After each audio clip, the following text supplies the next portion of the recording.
माननीय मानस रंजन जी, माननीय श्री मनोज कुमार झा जी।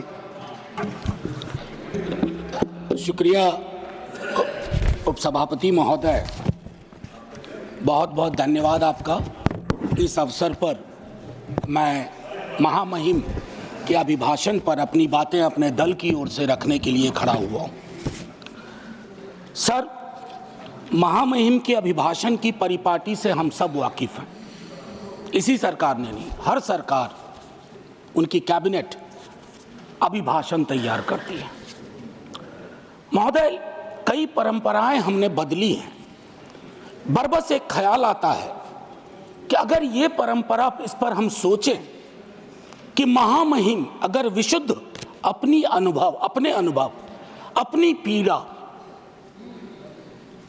और कोई ऐसा मैकेनिज्म हो, ये मैं आगे के लिए सवाल छोड़ता हूं, क्योंकि मैं आज सुबह सोच रहा था माननीय उपसभापति महोदय, अगर धृतराष्ट्र ने महाभारत को संजय की नजर से ना देखा होता तो क्या होता? संजय को कैबिनेट मान लिया जाए। मैं इस संदर्भ में ये बात रखना चाह रहा था। खैर, जाहिद ने मेरा हासिल ईमान नहीं देखा, रुख पे तेरी जुल्फों को परेशान नहीं देखा। तो जो परेशानियां हैं, जो दिक्कतें हैं, वो अगर रिफ्लेक्ट होती है सर, तो एक कलेक्टिव विल उस पर काम करेगा सर। दुनिया की कोई ऐसी समस्या नहीं है जिसको हम लोग साझा रूप से हल नहीं कर सकते हो। ये पक्ष विपक्ष का मामला नहीं है। उस संदर्भ में ये बात मैं कह रहा था सर। ये अवसर है, महाकुंभ में जो जाने गई हैं, मैं उनके लिए श्रद्धांजलि व्यक्त करता हूं अपने सभी साथियों की ओर से। सर, मैं आंकड़ों में जाऊंगा ही नहीं। मैं कोविड के दौर का भी गवाह हूं सर।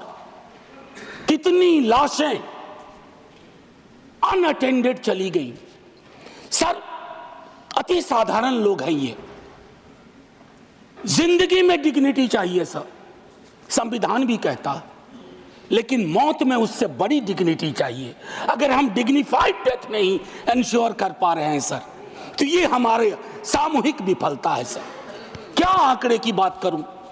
मैं जानता हूं, मुझे फोन आते हैं, आपको भी आते होंगे कि फलनवा वो गया है, कोई खबर नहीं लग रही है, फोन नहीं लग रहा है। वो व्यग्रता, वो चिंता सर तब बढ़ जाती है ना, जब 17 घंटे तक कोई आधिकारिक पुष्टि नहीं होती है, तो अफवाह फैलती है सर। और अफवाह फर्दर स्टैम्पीड को जन्म देती है। 2-3 जगह हो जाते हैं। और मैं क्या कहूं सर, मैं सोच रहा था कल जब बातचीत शुरू हुई, खड़गे साहब बोल रहे थे, बाकी लोग, मैं सोचा कि इतनी देर में नेहरू जी नहीं आए, तो नेहरू जी भी आ गए। 54 के कुंभ का जिक्र हुआ संभवतः कि इतने लोग मारे गए थे सर। ये लाशों के आंकड़े पे तेरा वाला मेरा वाला, ये लोग कितने चोटिल होते होंगे समझिए सर। मैं आपके माध्यम से ये कहना चाहता हूं। और एक और चीज सर, इसके लिए भी मैंने, माननीय नड्डा साहब थे उस दिन ऑल पार्टी मीटिंग में, प्रहलाद जी भी थे, मैंने एक बात कही थी सर, इस देश में धर्मांधता और धार्मिकता का फर्क मिटता जा रहा है। धार्मिक देश है हम, हजारों साल से धर्मांधता नई चीज है। डेली देखो, हर घंटे कोई बाबा आ रहे हैं, उनसे भिड़ने के लिए किसी मौलाना को भिड़ा दिया, वो ग्रह नक्षत्र देख के बता रहे हैं कभी नहीं नहाया तो कोई पाप नहीं धुलेगा।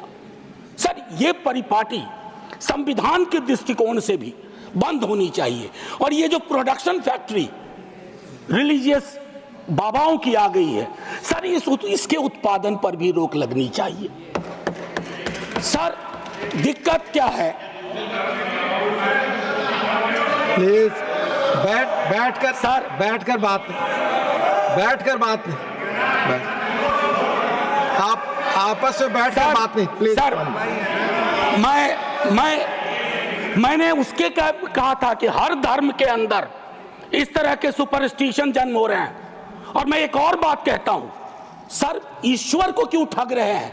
वीवीआईपी दर्शन, ईश्वर के समक्ष भी ये बात होगी कि एक जनसाधारण का दर्शन, एक वीवीआईपी दर्शन। सर, ये संविधान सबसे मजबूत चीज है। पॉलिटिकल पार्टीज कलेक्टिव विल है, कोई भी वीआईपी दर्शन किसी मंदिर में, किसी दरगाह में नहीं होगा। कभी प्लीज आप बैठ जाइए। सर,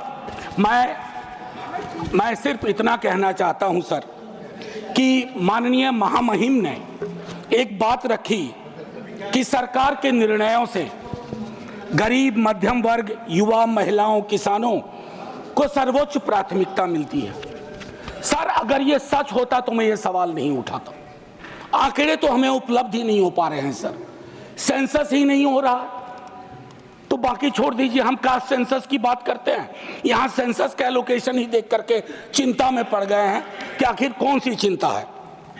सर, ये आंकड़े चिंता का विषय है सर।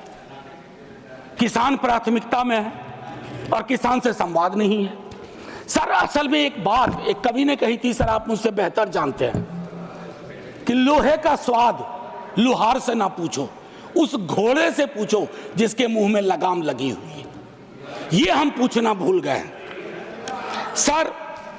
मैं एक महत्वपूर्ण मुद्दा जो मैंने ऑल पार्टी मीट में भी कहा था, आय की घोर असमानता, ये हमको आपको आने वाले वर्षों में और परेशान करेगी। बिलियनियर ज्यादा हो उससे विरोध नहीं है, लेकिन ये जो खाई बढ़ती जा रही है सर, वर्ग और जाति का ऐसा खेल हो गया है कि लोगों के बीच में डेप्रिवेशन इंडेक्स, मैं आंकड़ों की बात कर रहा हूं। No cross talk please. आमतौर पर आप झाजी चेयर की सर, मैं सिर्फ ये कहना चाहता हूं, बेरोजगारी, मैं जानता हूं सर, इसका इंस्टेंट सॉल्यूशन किसी के पास नहीं है। मैं ये कहूं कि नड्डा साहब की सरकार बैंडेड लगा देगी, नहीं सर, वो नहीं होगा। लेकिन कलेक्टिव विल क्या है, ब्लूप्रिंट क्या है बेरोजगारी के लिए? उसके लिए पहली चीज होती है सर, एक्नॉलेज इट, मानो कि बेरोजगारी है। डोंट कुक डेटा कुकिंग करेंगे, इतने को ऐसे रोजगार मिल गया, इतने वहां कुछ तल रहा है, इससे फर्क नहीं पड़ता सर। हर 3 युवा में 2 बेरोजगार है। और नतीजे में देखिए सर, एक हमारे यहाँ संस्था है बिहार में जो परीक्षाएं कंडक्ट करती हैं उच्च पदों की सर, उसका करिकुलम वाइटे कहता है कि बीते कुछ वर्षों में कोई भी परीक्षा बिना रिगिंग के नहीं हुई है। और अगर आप वहां जाकर के न्याय मांगो तो आप पे लाठी चार्ज होता है। तो युवाओं का कौन सा देश हम दे रहे हैं सर? एक ऐसा देश जिसमें वो अपनी मांगों के लिए सड़कों पे ना आए, और लेजिटिमेट मांग सर, कोई गलत मांग नहीं सर। मेरे रेलवे मिनिस्टर साहब के रेफरेंस से बहुत सारी ट्रेनों का जिक्र किया, वंदे भारत, अमृत भारत, नमो भारत, मुझे कोई गुरेज नहीं। नीरज भाई ने कल अच्छी एक बात कही थी, हम और नीरज भाई वैशाली एक्सप्रेस में एक बार मिले थे,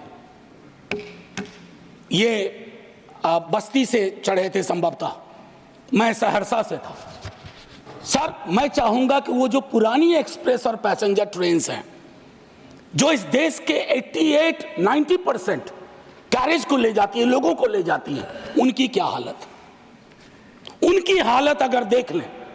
और मैं तो कहूंगा माननीय रेल मंत्री जी से आपके माध्यम से औचक निरीक्षण करें, लेकिन भेष बदल के, मुरेठा उरेठा बांध लें, दाढ़ी बढ़ा लें, ताकि लगे नहीं कि ये वही व्यक्ति हैं। और फिर देखें कि अद्यतन स्थिति क्या है सर। पेज नंबर 25 में माननीय महामहिम कहती हैं वामपंथी उग्रवाद से प्रभावित जिले कम हो रहे हैं। बड़ी खुशी की बात है, लेकिन एक दक्षिणपंथी उग्रवाद भी है, एक दक्षिणपंथी अतिवाद भी है, और जिसके अंदर संभावना होती है कि वो छद्म राष्ट्रवाद का रूप ले लेता है। उसके बारे में हम क्या सोच रहे हैं, ये भी सर तय करना होगा, अन्यथा संविधान के मूल्य, ये सारी चीजें खारिज हो जाएंगी सर। पेज नंबर 27 पे पैरा 31 महामहिम कहती हैं 144 करोड़ आबादी के क्षेत्र हैं, भिन्न भिन्न राज्य हैं, भिन्न भिन्न आबादी में भिन्न भिन्न क्षेत्र हैं, भिन्न भिन्न भाषाएं हैं। मेरी समझ में नहीं आया कि हमने रिलीजन को, धर्म को ओमिट क्यों किया इसमें। हम भिन्न भिन्न धर्म के भी देश हैं, और ये हिंदुस्तान की खूबसूरती है, भारतवर्ष की खूबसूरती है कि दुनिया का कोई ऐसा धर्म नहीं है जो हमारे यहां ना हो, और पारस्परिक मेल जोल का एक लंबा इतिहास रहा है। हम दुनिया को सीख दे सकते हैं, हम दुनिया को सीख दे सकते हैं कि let's learn from pluralism from us, peaceful coexistence. हालांकि हाल के दिनों में हमने वो लर्निंग का जो मॉड्यूल है उसको खराब कर दिया है। सर, हाल के दिनों में एक और चिंता का विषय रहा था जो मैं आपको कहूं। इससे पहले कि मैं एक बात कहूं, सर मैं हिंदू हूं, लेकिन मैं चाहूंगा कि मेरे धर्म में, बाकी धर्म के लिए भी अपील करूंगा, लेकिन अपने धर्म में भी फर्क आए चीजों को देखने में। सर ये किताब है, अगर आप कहेंगे तो मैं गिफ्ट करूंगा नड्डा साहब को। Thank you Gandhi. ये कृष्ण कुमार जी ने लिखी है, मेरे सीनियर थे, शिक्षक भी थे दिल्ली विश्वविद्यालय में, एनसीईआरटी के चेयरमैन रहे, अभी रिटायर्ड लाइफ जी रहे हैं। उनका एक दोस्त था मुन्ना, ब्यूरोक्रेट था मध्य प्रदेश का। He died an unfortunate death during Covid. उसकी डायरी के पन्नों से यह किताब बनी है। कृष्ण कुमार जी ने यह किताब ली। क्या कहते हैं सर पता है? कलेक्टिव गिल्ट का एक्सप्रेशन हमारे धर्म में कम रहा। औरतों के साथ क्या क्या नहीं हुआ, कलेक्टिव गिल्ट नहीं। जातियों में देखिए किस तरह का व्यवहार रहा, कलेक्टिव गिल्ट नहीं। गांधी की हत्या के बाद कलेक्टिव गिल्ट का अभाव रहा। उस संदर्भ में यह किताब है। मैं ऐसे ही नहीं कह रहा हूं, मैं गिफ्ट करूंगा लिख करके माननीय नेता सदन को। बड़ा गडमड हो रहा है।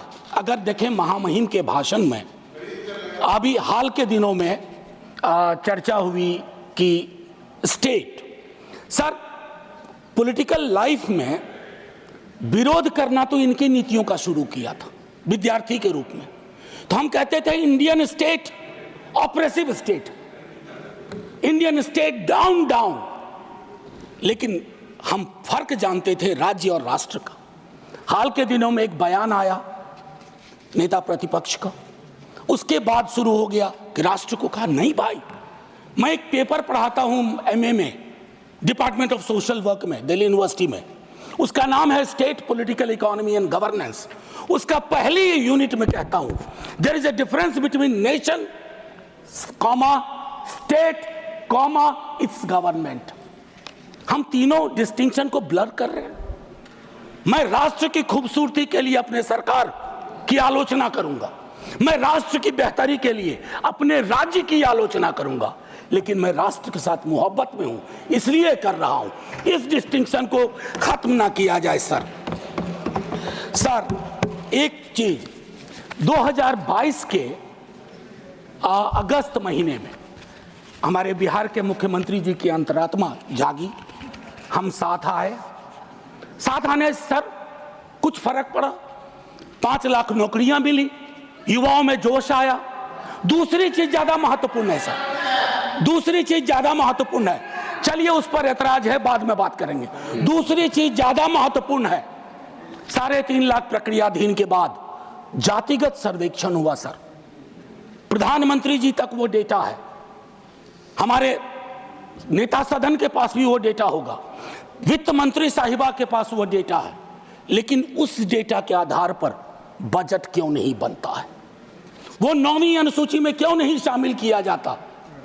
सिर्फ इसलिए कि क्रेडिट नेता प्रतिपक्ष तेजस्वी को मिल जाएगा। आरक्षण का प्रावधान बढ़ाने की बात तो सिर्फ इसलिए कि क्रेडिट आप ले लो, उनको क्रेडिट नहीं चाहिए, क्रेडिट का कॉपीराइट फ्री आप ले लो, लेकिन फिर उनकी अंतरात्मा अचानक सो गई सर। अब जब सो गई तो अब जाग नहीं रही है। एनीवे सर वो अलग मसला है सर। आप निजी टिप्पणी नहीं कर सकते सर, मैंने किसी का नाम ही नहीं लिया। आपने पहले नाम लिया, प्लीज हादी। मैंने नाम लिया था, नाम हटा दीजिए, कहिए मेरे मुख्यमंत्री। नहीं, ठीक है सर। इससे क्या होगा ना कि हकीकत भी समावेशी होगा। सर एक चीज जो मैं कहना चाह रहा था कि हाल के दिनों में अभी भी जब हम जिक्र कर रहे थे तो उसमें ये चीज कही कि जो मैंने कहा कि धर्म का जिक्र नहीं है, तो सर वक्त पे बहुत चर्चा हो रही है। इतनी कोशिश रहे, don't throw the baby with the bath water, बच्चे के गुसल के पानी के साथ बच्चा ना फेंक दीजिए। बस मैं इतना कहूंगा, 14-25 का उल्लंघन ना हो, आर्टिकल 14 और 25 का, इतना कहूंगा। और एक चीज सर और कह करके अपनी बात खत्म ही करूंगा। सर मैं दिल्ली विश्वविद्यालय में पढ़ाता हूं, अभी यूजीसी का ड्राफ्ट रेगुलेशन आया, यह भी मैंने ऑल पार्टी मीट में कही थी, हमारे दोनों माननीय मंत्री जी वहां थे, हाँ हमारे साथी लोग सब थे, इन्होंने भी रेज किया। सर ड्राफ्ट रेगुलेशन मैं चाहूंगा आप पढ़िए। सर ये विश्वविद्यालयों की मौत की इबारत है। It's going to be an obituary for the university system at it exist today. It's anti teacher, anti university and anti federalism, anti student. क्यों ये कह रहा हूं मैंने एक अंग्रेजी दैनिक में लेख लिखा इसके बारे में। सर विश्वविद्यालय का हूं, पीड़ा होती है। क्या बनाना चाह रहे हैं विश्वविद्यालय का? विश्वविद्यालय में विश्व शब्द महत्वपूर्ण है, वैश्विक, वर्ल्ड व्यू उसका क्या है, नैरो है या व्यापक है? अगर नैरो है तो फिर क्या जरूरत है? या कहीं ये प्लान तो नहीं है कि पूरी की पूरी शिक्षा की व्यवस्था हम निजी हाथों में सौंप दें, ताकि आपके तो स्कूल के नाम भी मैंने कई बार आपत्ति दर्ज की है, Eklavya model school. Sir Eklavya के नाम पर, एकलव्य को प्रताड़ित चरित्र मानता हूं, प्रताड़ित था वो, सिस्टम का पार्ट नहीं था। इसलिए सर मैं चाहता हूं कि पूरी व्यवस्था उस अनुसार से हमें देखनी चाहिए।